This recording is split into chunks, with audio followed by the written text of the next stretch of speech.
Hello students, welcome to BBVN online classes. Myself Mamta, and in our previous video we were reading about हम पढ़ रहे थे प्रथम पाठ सुभाषितानी, जिसके 2 श्लोक जो हैं उनका अर्थ हमने देखा कि किस तरीके से गुणी जो हैं वो गुणों को धारण करते हैं और किस तरीके से हम जो है शिक्षा का बहुत ज़्यादा हमारे जीवन में महत्व है। नेक्स्ट हम बात करते हैं हमारे तीसरे श्लोक की। लुब्धस्य नश्यति यशः पिशुनस्य मैत्री नष्ट क्रियस्य कुलम अर्थम परस्य धर्मः विद्याफलं व्यसनिनः कृपणस्य सौख्यम राज्य प्रमत्त सचिवस्य नराधिपस्य। ठीक है, तो एक बार इसका अन्वय करके देखते हैं। लुब्धस्य यशः नश्यति, यानी कि लालची व्यक्ति का यश नष्ट हो जाता है।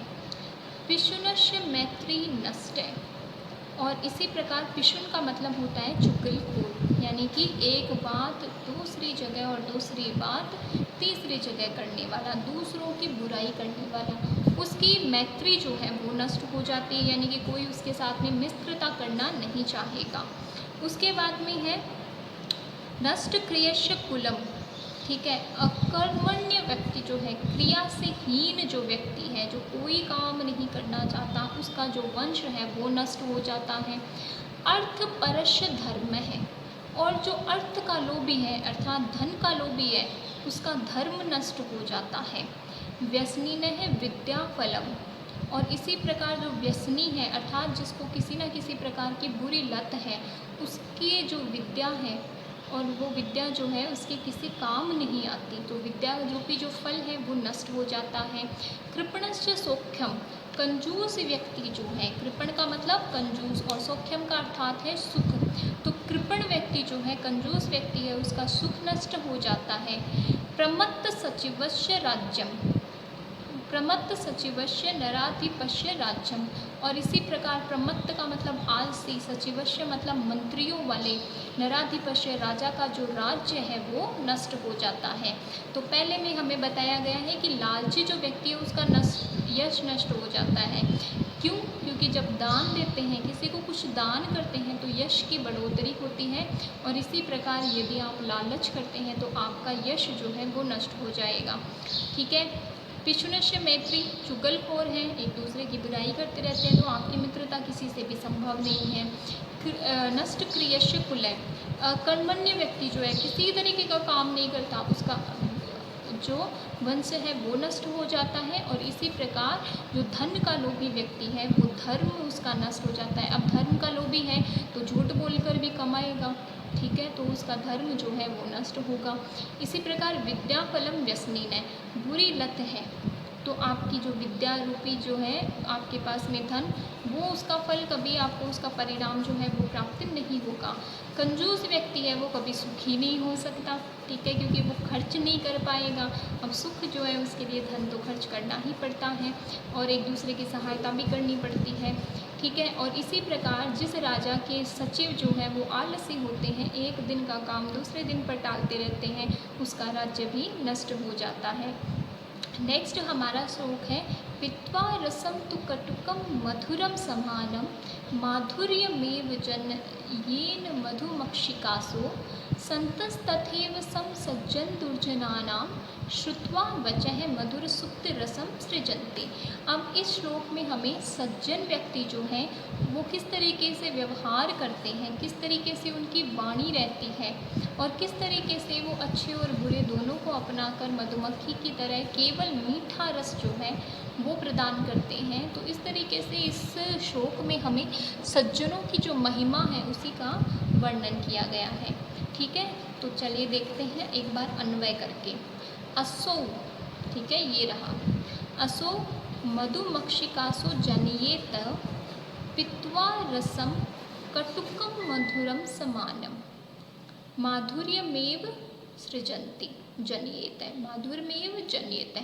असो, यह मधुमक्खी जिस प्रकार से, मधुमक्षिकासो यानी मधुमक्खी, पित्वा रसम तो कटुकम मधुरम समानम, क्या करती है, कटुक कड़वे रस को भी पीकर मधुर रस को भी समान रूप से पीती है, परंतु माधुर्यमेव जन्यते, लेकिन वो क्या करती है, केवल मीठे रस का ही सृजन करती है। ठीक है, कैसे, वो हमें शहद देती है। तो फूल से अगर वो चाहे रस कड़वा ग्रहण करे या मधुर ग्रहण करे, जो मधुमक्खी है वो जिस रस का सृजन करती है वो मधुर रस का ही सृजन करती है। तथैव उसी प्रकार से सज्जन व्यक्ति जो हैं, संत व्यक्ति जो हैं, अच्छे व्यवहार वाले व्यक्ति जो हैं, सम सज्जन दुर्जनानाम श्रुत्वा वचय, सज्जनों के और दुर्जनों के वचनों को समान रूप से सुनकर भी मधुर सुक्त रसम सृजंती, अपनी वाणी से केवल मधुर वाणी जो है उसी का सृजन करते हैं।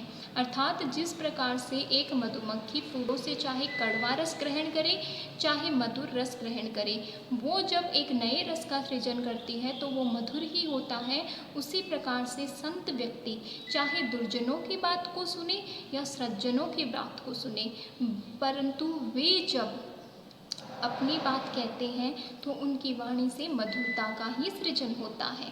ठीक है, नेक्स्ट हमारा श्लोक है, विहाय पौरुषम यो हि देवमेवावलंबते प्रसाद सिंहवत तस्य मूर्धनि तिष्ठन्ति वायसः। एक बार जो है इसका स्वर गायन करते हैं, विहाय पौरुषम यो हि देवमेवावलंबते प्रासाद सिंहवत तस्य मूर्धनि तिष्ठन्ति वायसः। विहाय अर्थात छोड़कर, पौरुषम यानी परिश्रम को, यो ही जो व्यक्ति, देवमेवावलंबते अपने भाग्य के भरोसे बैठे रहते हैं, देव अर्थात भाग्य, अपने भाग्य का सहारा लेते हैं। प्रासाद अर्थात महल में, सिंहवत एक शेर के समान, तस्य उनकी, मूर्धन्य दशा कही गई है कि जिनके सिर पर वायसा अर्थात कौवे तिष्ठन्ति बैठते हैं। अब एक शेर जो है वो जंगल का राजा कहा गया है। ठीक है, तो उससे सब उसका सम्मान करते हैं, उससे डर जो है वो लगता है सबको, तभी तो उसको राजा मानते हैं। लेकिन जिस प्रकार से एक शेर जो है, अगर उसके पास सिर के ऊपर कौवा बैठ जाता है कोई भी आकर के, तो उसका ना कोई सम्मान है ना वो राजा के योग्य है। उसी प्रकार जो है इसमें कहा गया है कि जो व्यक्ति अपने पौरुष अर्थात परिश्रम को छोड़कर भाग्य का सहारा लेता है, उस व्यक्ति की स्थिति जो है वो प्रसाद अर्थात महल में बैठे हुए या बने हुए उस सिंह की तरह है जिसके सर पर कौवे बैठते हैं। ठीक है, क्योंकि सिंह जो है यदि वो जंगल का राजा है तो वो अपने आसपास किसी को भटकने भी नहीं देगा, परंतु जो शेर महलों में बने हुए रहते हैं, मिट्टी के बने हुए रहते हैं, पुतले बने हुए रहते हैं, उनके ऊपर कौवे भी बैठ जाते हैं। तो इसी प्रकार से जो व्यक्ति अपने परिश्रम को छोड़ देता है उसकी किसी प्रकार से कोई सम्मान नहीं रहता। इसलिए हमें क्या करना चाहिए, परिश्रम को ना छोड़कर अपने जीवन में जो है लगातार परिश्रम करते रहना चाहिए, क्योंकि भाग्य जो है वो अगर उसी के सहारे बैठ जाएंगे तो महल भले ही मिल जाए परंतु सम्मान जो है वो प्राप्त हम नहीं कर सकते। अगर आपको किसी भी शब्द के अर्थ में जो है वो थोड़ी प्रॉब्लम हो, दिक्कत आ रही हो, तो आप यहाँ पर जो है उसका अर्थ जो है वो देख सकते हैं। ठीक है, अभ्यास में पदानाम सस्वर वाचनम कुरुत ज़रूर करिएगा। सस्वर वाचन जल्दी याद हो जाएगा आपको और थोड़ा आपका मन भी लगेगा संस्कृत को पढ़ने में। नेक्स्ट हम बात करेंगे अपने नेक्स्ट वीडियो में। Thank you.